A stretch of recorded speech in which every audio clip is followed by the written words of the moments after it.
I'm Sandra, a 28-year-old software developer living in Seattle with my parents, Susan and James. My life has been a complex mix of challenges and responsibilities, and the story I'm about to share is a reflection of that. After college, I struggled to find a stable job. I was eager to make a mark in the world, but the job market was unforgiving. It wasn't until I stumbled upon a freelance software development opportunity that things started to change. I began working from home, earning around $2,000 a month at first.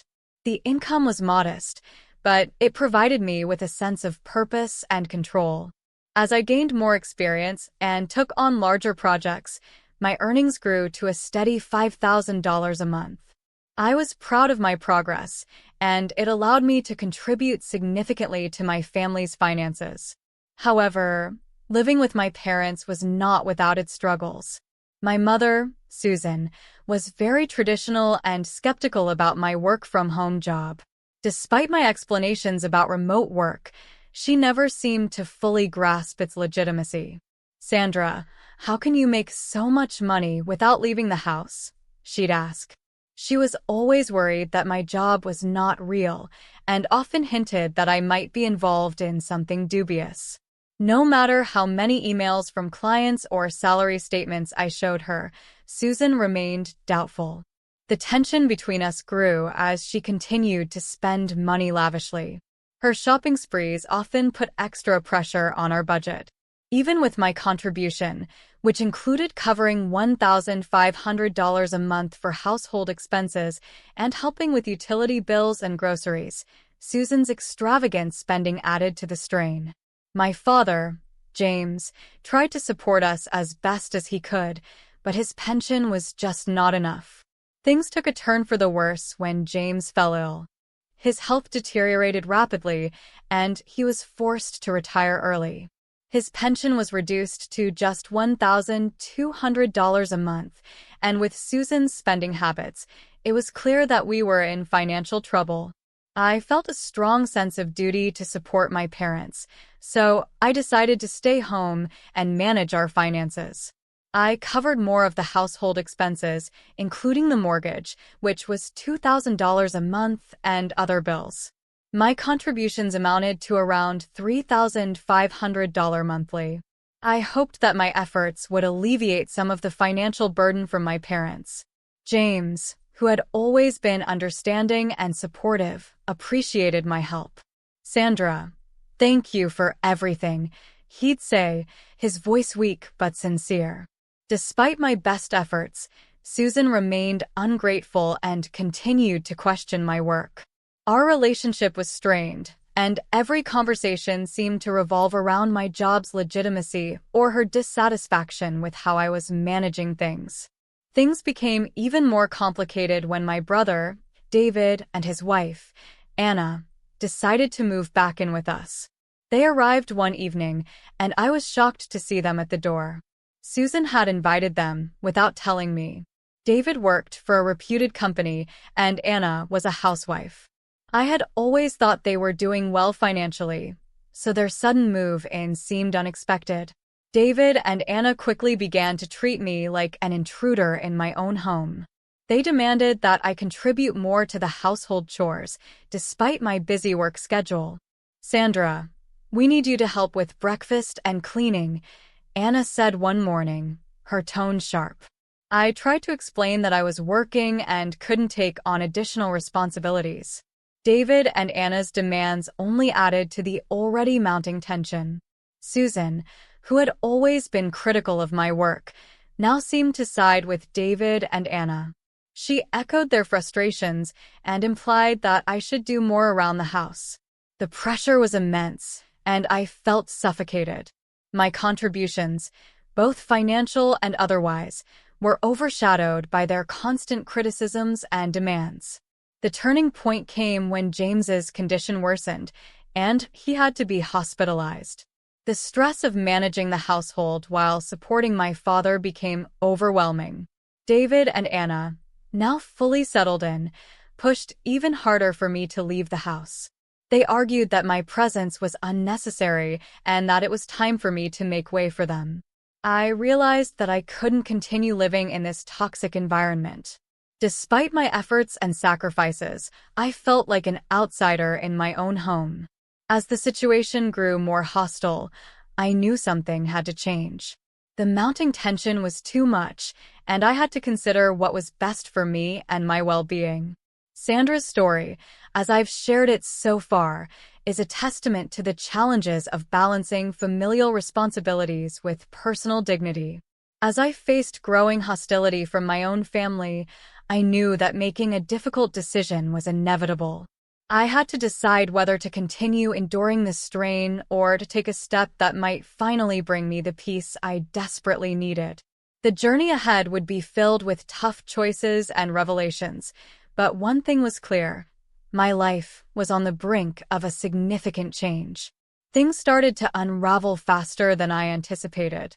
With Dad's worsening condition and his hospitalization, the tension at home became unbearable. David and Anna's presence, instead of being a support, felt more like an added burden. The dynamic had shifted drastically, and I felt increasingly alienated. When Dad was admitted to the hospital, my daily routine became a whirlwind of managing household responsibilities and visiting him. The hospital bills were piling up, and despite my consistent $3,500 monthly contribution, the financial strain was evident. Susan's spending habits had not changed, and now, with the additional medical expenses, it was clear that we were running on thin ice. David, who had been working at a reputed company, was suddenly let go from his job. It was a blow to the family, as his salary was crucial to our finances. With him now unemployed, the financial pressure on me increased. David and Anna's move had already strained our budget, but now it was clear that my income, which had grown to $5,000 a month, was being stretched to its limits. Anna, who had always been critical, became even more demanding. "Sandra, we need to cut down on expenses.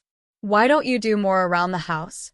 she would say, as if managing my software development work and covering a large portion of the household expenses wasn't enough. I felt trapped in a situation where my efforts were not only unappreciated, but also used against me. Susan's attitude only worsened. She sided with David and Anna, seemingly forgetting the sacrifices I had made. "Sandra, you need to do more," she'd say. Her demands were becoming unbearable. The constant questioning of my job and my role in the household made me feel as though I was being pushed aside in my own home. One evening, after a particularly exhausting day of juggling work and hospital visits, Susan and David sat me down. They expressed their frustration over the state of the household and implied that I was not contributing enough. "Sandra, this isn't working out. We need to find a solution," David said, his tone laden with irritation. It was clear that their patience with me was running thin. The hostility was palpable, and it seemed that no matter how much I gave, it would never be enough. David and Anna's demands grew more unreasonable, and Susan's support for them left me feeling isolated. As the days passed, the atmosphere at home grew increasingly toxic.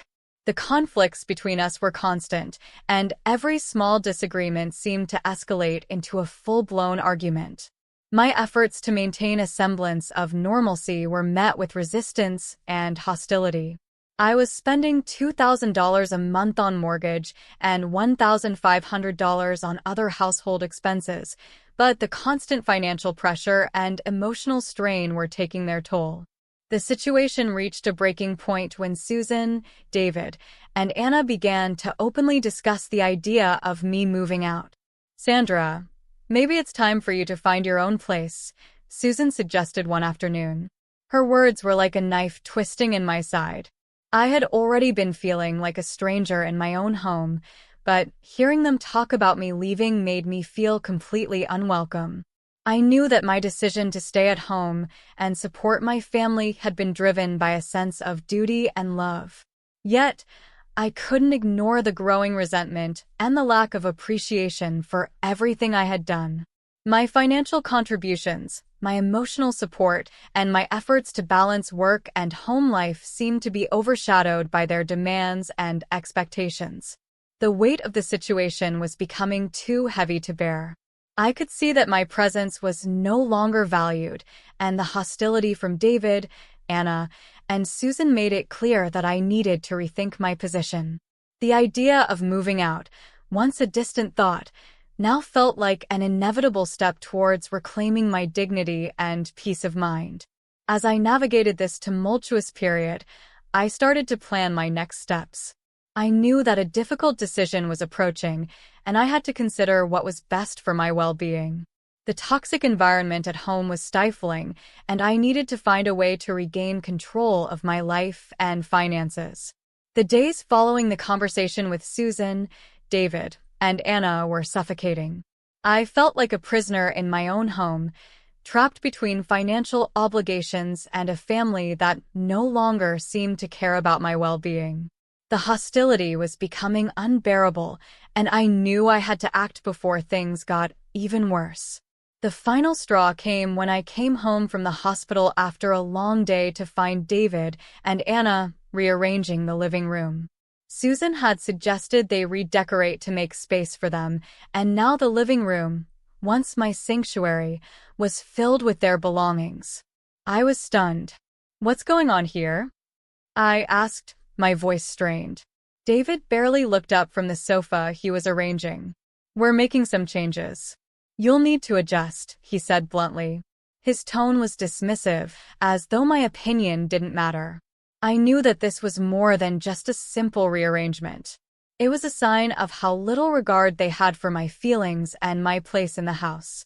They were clearly trying to push me out, and it became evident that my departure was not just a possibility, but an expectation. Later that evening, Susan, David, and Anna sat me down again. "Sandra, we've been discussing the situation," Susan began. "With the extra expenses from the hospital and everything else, we think it's best if you find a new place to live." I felt a surge of frustration. "You think it's best? I've been supporting this family with my salary.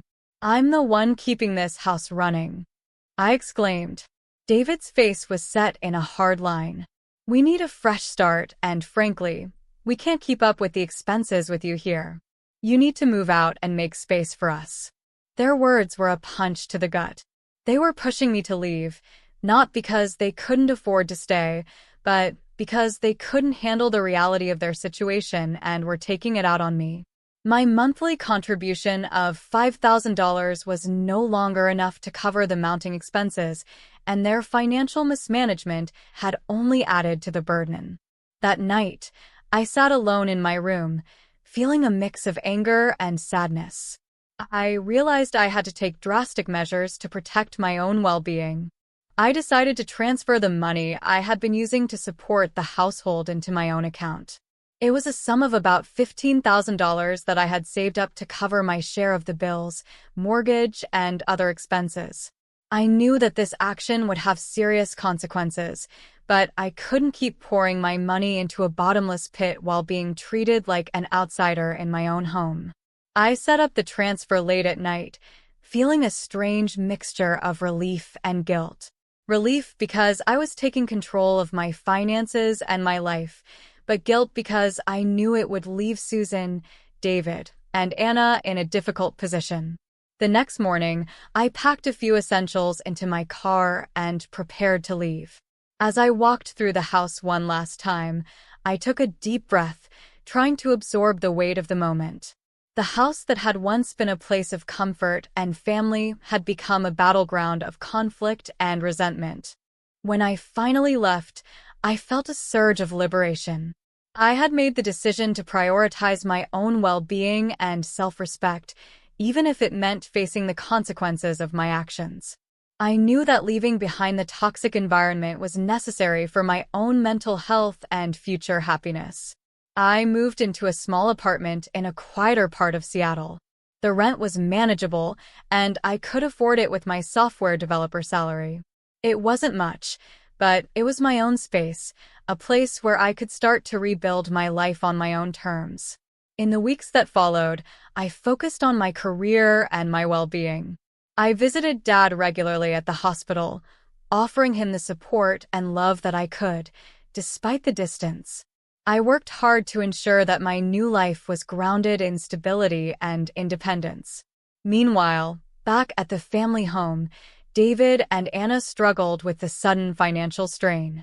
David, now unemployed, found it challenging to manage the household expenses. Anna, unable to handle the pressure, eventually left him, seeking her own path away from the chaos. Susan's spending habits had caught up with her. Without my financial support, she struggled to cover the bills and faced mounting debts. The reality of the situation hit hard, and the once lavish lifestyle she enjoyed was replaced by a grim struggle to make ends meet. As I settled into my new life, I felt a sense of accomplishment and peace. I had made a difficult choice, but it was one that allowed me to regain control of my own life. The road ahead was uncertain, but I was ready to face it with newfound strength and independence. The weeks turned into months, and as I settled into my new apartment, I found myself embracing a renewed sense of freedom.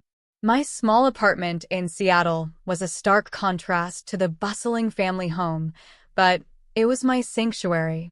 It was where I could focus on my career as a software developer and begin to heal from the tumultuous past I'd left behind. The financial relief I experienced was immediate. With the $15,000 I had saved, I was able to cover the first few months of rent and set up my new place comfortably. I threw myself into work, finding solace in the rhythm of coding and the satisfaction of building something from scratch. My income was steady, and I was finally able to save money for myself, rather than funneling it into a household that didn't appreciate or respect me. The visits to Dad at the hospital became a highlight of my days. His condition was slowly improving, and though he was still far from fully recovered, seeing him more regularly brought us closer together. I made it a point to be there for him, offering both emotional support and practical help where I could. It was a small comfort amidst the chaos of my previous life. Back at the old family home, the fallout from my departure became evident. David struggled to manage the household finances. His termination from his job had left him in a precarious position, and without my $5,000 monthly contribution, he found it difficult to keep up with the bills. The stress of unemployment and financial insecurity took a toll on him, and his strained relationship with Susan only worsened. Anna, unable to cope with the mounting pressure and David's unemployment, decided to leave. She moved out of Seattle to start fresh somewhere else, leaving David to face the repercussions of our family's financial mismanagement alone. Susan, once so accustomed to a comfortable lifestyle, now faced the grim reality of mounting debts. Her spending habits had caught up with her, and she struggled to manage even the basic expenses. The house, once a symbol of prosperity, had become a source of stress and financial strain. Despite the turmoil, I found that I was growing stronger. My new life, though modest, was a testament to my resilience. I enjoyed the simple pleasure of organizing my own space and managing my finances without the constant interference and negativity from my family. I realized that my departure had been the catalyst for a much-needed change, both for myself and for them. One afternoon, as I was finishing up some work, I received a call from Susan. Her voice was weary, and there was a vulnerability in her tone that I had not heard before. "Sandra, I need to talk to you," she said. "Can we meet?" We arranged to meet at a cafe, and when I saw her, she looked worn and tired. Over coffee, Susan shared her struggles. She spoke of the mounting debts and the difficulty of managing on her own. The lavish spending that once seemed so natural had led her into a financial abyss, and she admitted that without my support, things had become nearly impossible. It was a difficult conversation, filled with mixed emotions. On one hand, I felt a sense of vindication. On the other, I was sympathetic to her plight. I had always wanted my family to appreciate the sacrifices I made, and seeing Susan's situation made me reflect on how things could have been different if there had been more understanding and less conflict.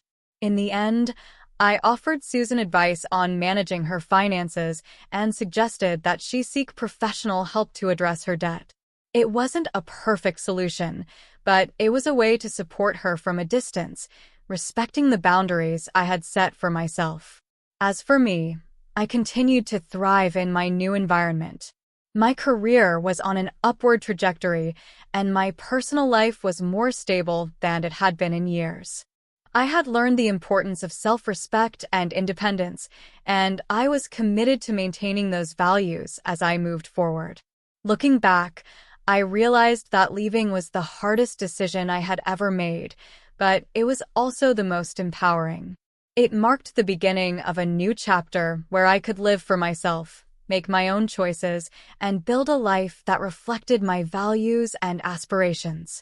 My family's struggles were a stark reminder of the consequences of financial mismanagement and the importance of appreciating those who contribute selflessly. As I embraced my new life, I hoped that they, too, would find their path to resolution and growth.